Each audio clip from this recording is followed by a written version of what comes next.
Did you know that the persecution of Christians in our nation is increasing exponentially in the military, in the classroom, in the workplace, and in the public arena? For a powerful and sobering presentation about this crisis, stay tuned. Lamb and Lion Ministries presents Christ in Prophecy, a program that focuses on the fundamentals of Bible prophecy, showing how current events in the news relate to biblical predictions of end-time events and the soon return of Jesus. Now, here's your host, Dr. David Reagan. Greetings in the name of Jesus, our blessed hope, and welcome to Christ in Prophecy. The theme of our 2019 annual Bible conference was Contending for the Faith. The keynote speaker was Kelly Shackelford, who is the founder and president of the largest law firm in America that is devoted entirely to the defense of religious liberty. The firm is located in Plano, Texas, a suburb of Dallas, and it is named First Liberty Institute because it is devoted to protecting the religious liberty that is promised to Americans in the First Amendment to our Constitution. Our audience at the conference was aghast as Kelly presented a sweeping overview of the rapidly increasing persecution of Christians in the military, the classroom, the workplace, and the public arena. Kelly made it very clear that we are in the midst of a culture war in which the opponents of Christianity are determined to eradicate as many Christian liberties as possible. Here now, speaking in behalf of our religious liberties, is Kelly Shackelford.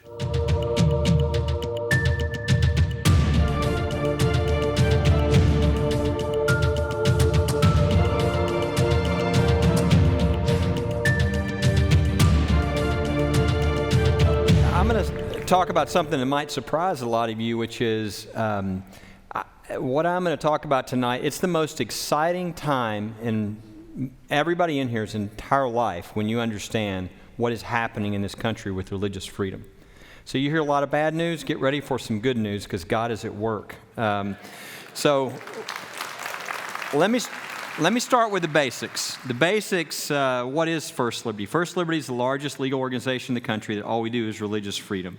So if you're a fifth grade boy by the name of Giovanni Rubio and you're told you can bring any book you want to free reading time at school, and then you bring your favorite book, your Bible, and you're told you can't have religious books at school, and you're a poor family and you live outside of Miami-Dade, what do? I mean, you get $100,000 out of the bank and go hire a team of attorneys. That's why we exist. We came in so that we could represent Giovanni and his family so that when we won the case, which we did, we don't just win for Giovanni and his family, but we set a precedent that protects all of our children and our grandchildren. And that's the best quick summary I can give you for what First Liberty does. How did I get involved in this? Back when I was in high school, I knew my gifts were in analytical thinking and speaking, and I thought, well, I either need to be a pastor or a lawyer. And people said, that's like a God or Satan choice, isn't it, between a pastor and a lawyer? And I analyzed my DNA, and I looked, and I thought, I'd probably do better at dispensing justice rather than mercy, so I'd probably make a better lawyer than a pastor.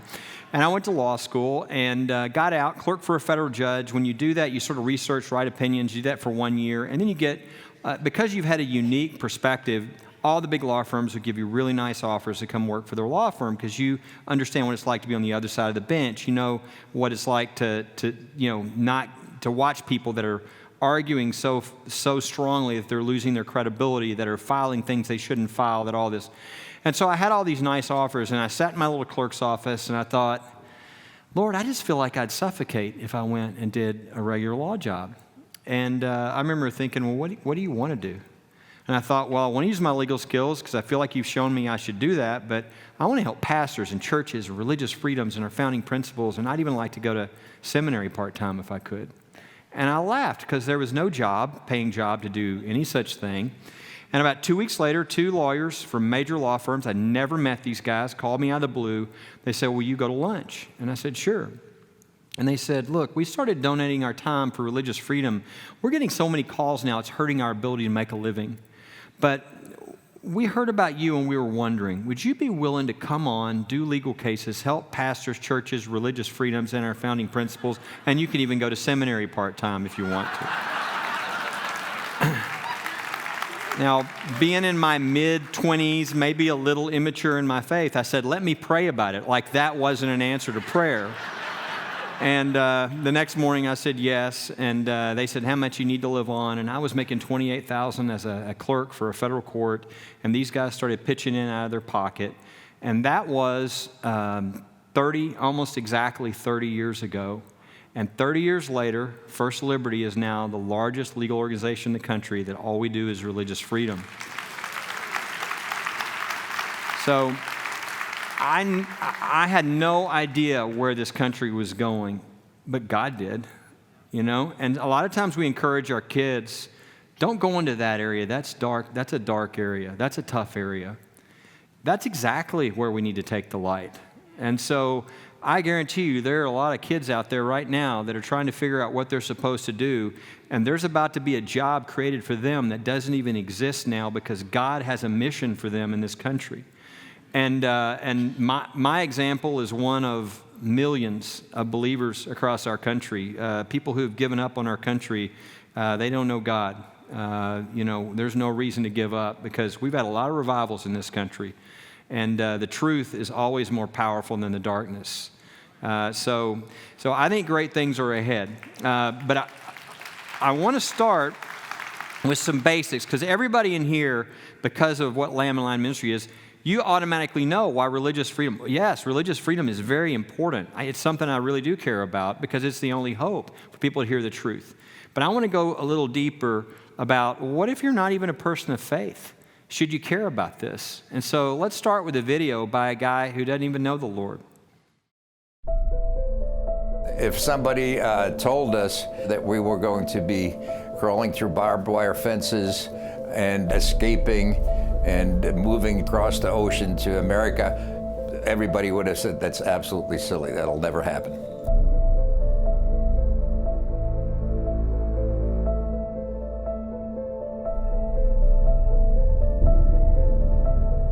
If they'd caught, let's say, a politician who opposed them, they put him on trial, but the evidence might have been presented, but the outcome was a foregone conclusion. So they had total control of you. That's how a dictatorship is run.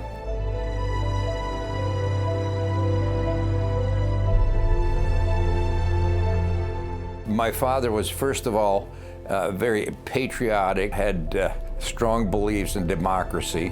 The people that he helped were, if not friends, very good acquaintances. He knew they were going to get killed. So when he got arrested, my mother got arrested, and my brother, who was 8 years older, got arrested. So my whole family, except me, were in jail.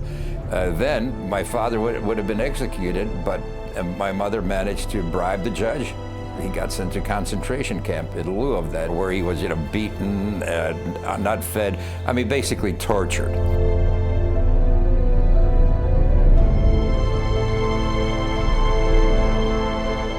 As soon as he escaped, his name was on the radio all the time, and as one of the most wanted people. There was a Secret Service sitting in our front hallway all the time.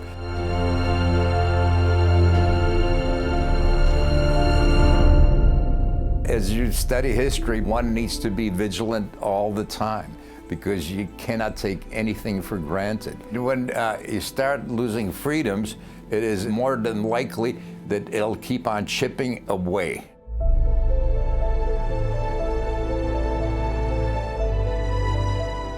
The opportunities we have, the ability to express yourself and do whatever you want to do and be able to achieve things without being blocked are unparalleled.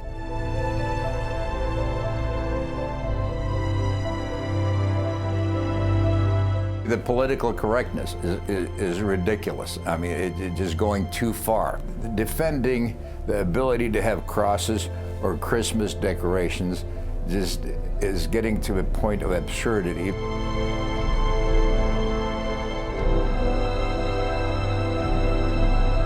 When I think about what was happening in Czechoslovakia at that time, there are parallels because I think anytime you start taking away people's freedom, it just goes on. And you must take guard in the early stages as opposed to wait and let it all collapse when it's too late. Nobody expected communism in Czechoslovakia when it happened. It happened.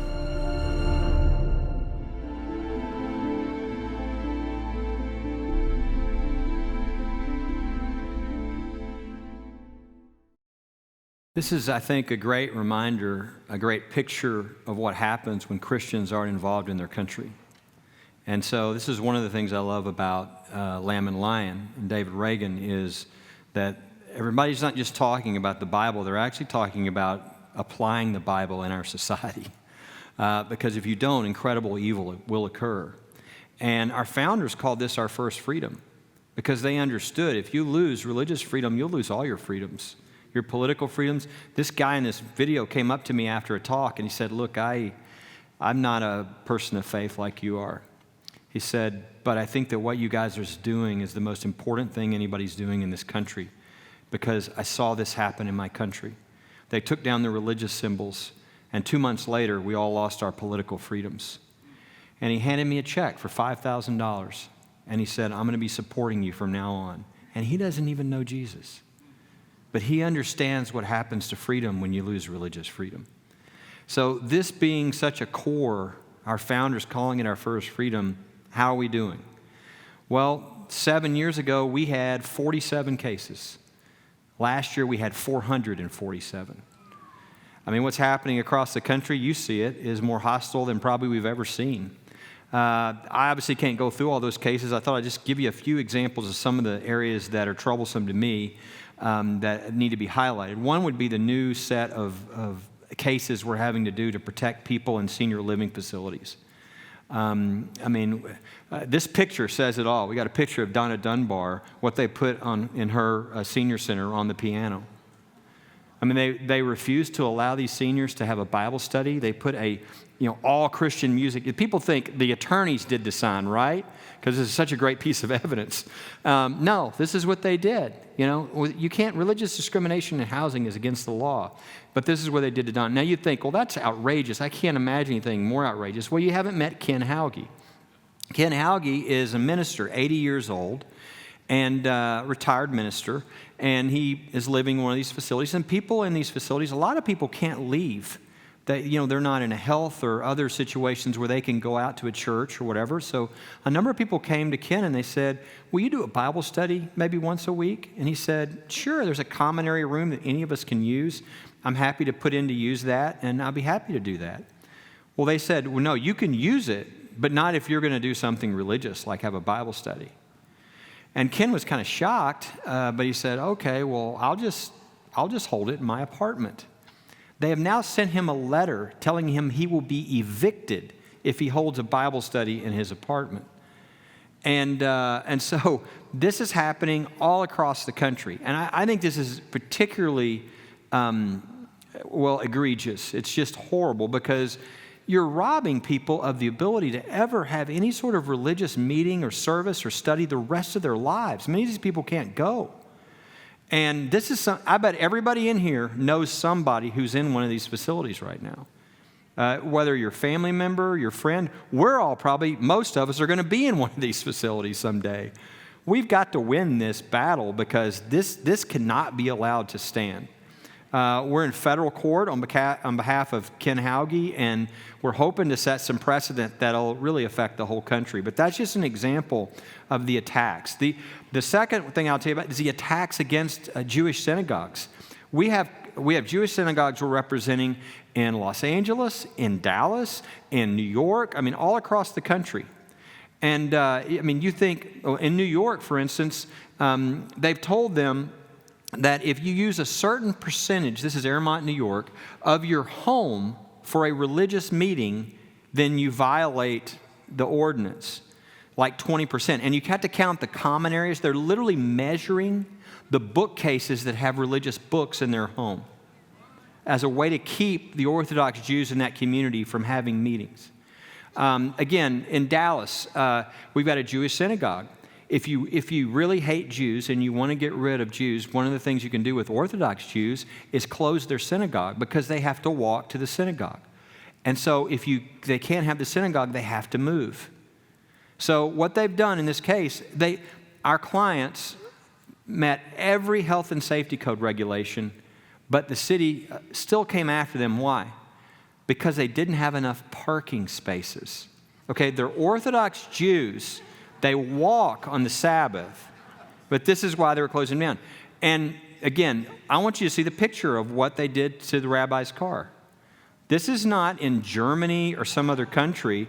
This is in the United States of America that we're having to defend these attacks. So it's across the country, and it's different things than we used to think of. We never used to have to think of attacks in your business because of your faith, right?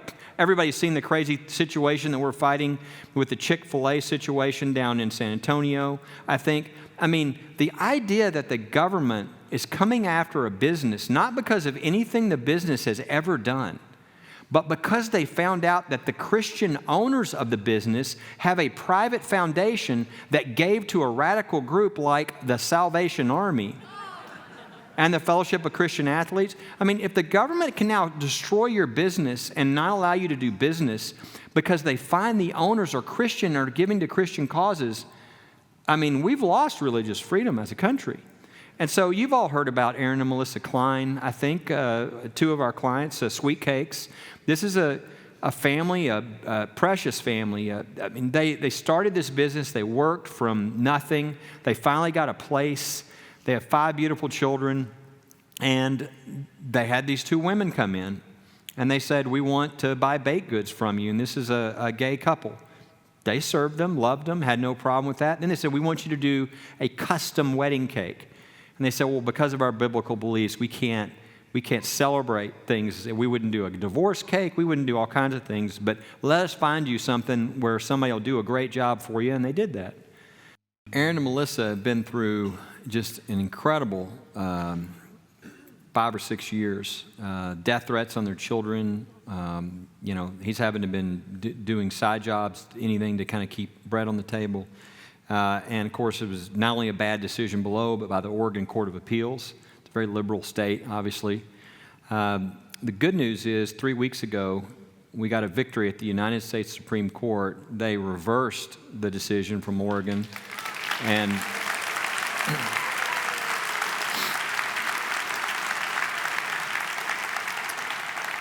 sent it back down and said, you need to reevaluate your decision in light of the Masterpiece decision, which is about not being hostile to religion. And they said, we're going to give you one more shot. I'm pretty confident at this point that we're going to win this case, and that this issue is going to be won nationally because of who's on the court now and how they see the Constitution and religious freedom. But the good news is we vacated this horrible decision. It's not bad news, but the truth is now we've got some work to do. It's going to take us a couple of more years, but I'm really confident that at the end we're going to have a victory. And it's not just going to be a victory for the Kleins. It's going to be a victory for every person of faith who is involved in business in this country. The last just quick clip area I'll give you is the military. 6 or so years ago, I don't think we even have a division. We didn't feel like there was this great need to defend religious freedom in the military, but wow, did that change. We were having to defend chaplains, all kinds of attacks that we never imagined would be occurring within our military against those who were serving us. The idea that these people who are making these sacrifices would have their religious freedom stripped from them, when that's the very thing that they rely upon, is outrageous. But we're having to. And many of you have probably heard about the Oscar Rodriguez case. Oscar is a 33-year veteran. And if you've seen the flag folding ceremonies that occur at a lot of places, private retirements, et cetera, it's where they slowly unfold the flag and then they slowly fold it back. Oscar has a speech that goes with that. That's a very powerful speech. And it ends by saying, God bless our flag, God bless our troops, God bless America. And a guy asked Oscar, he said, Oscar, would you be willing to do that at my retirement ceremony? And he said, I'd be honored to. And so at this Chuck Roberson's retirement ceremony, Oscar, unbeknownst to Oscar, the colonel who leads that base decided he didn't want anybody mentioning God on his base, even in their own private retirement ceremony.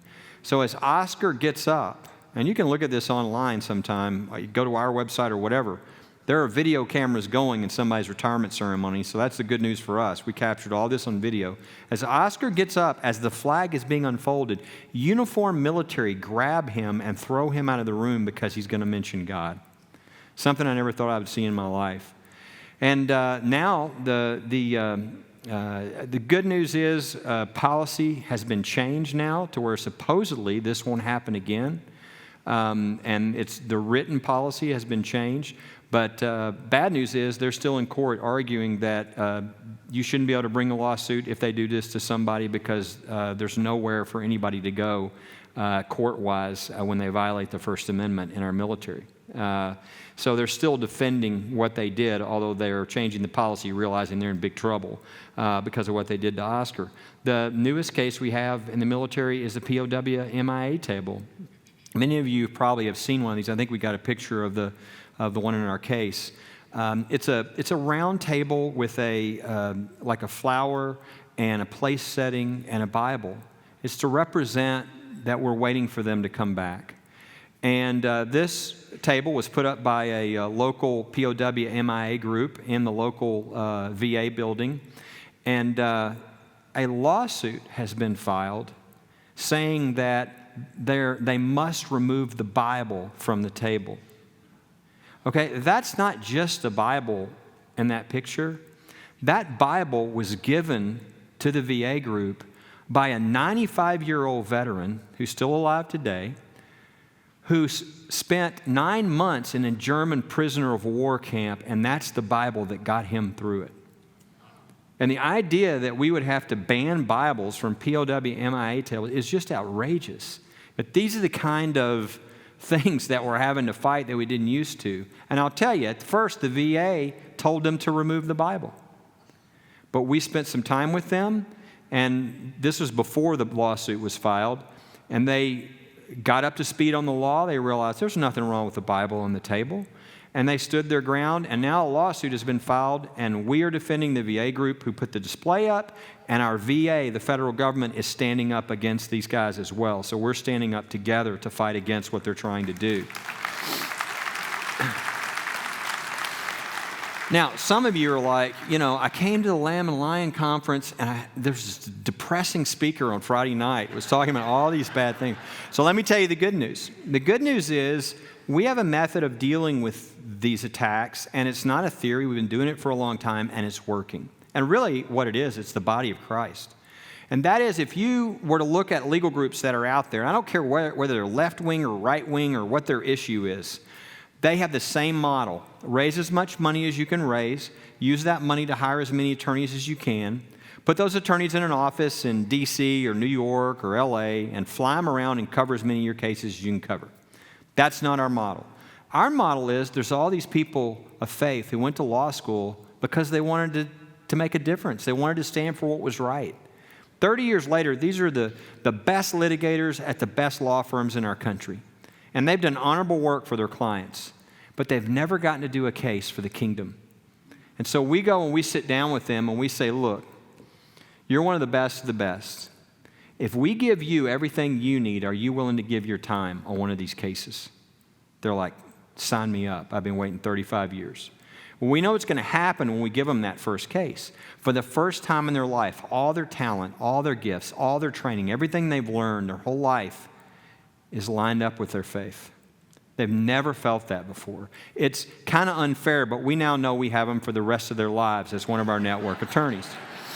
And they're the big attorneys. They give cover to the younger attorneys. They get to taste what it's like. They get permission to work. So if you were to go down the top 100 law firms in the United States, you'd find that the vast majority of those don't just donate their time. There are times they literally fight each other over who gets to donate their time on the case. The result of this is twofold. Number one, and this was my original plan, I thought, we could get a lot more done if we had some of these people who are in the body giving of their time and their talents.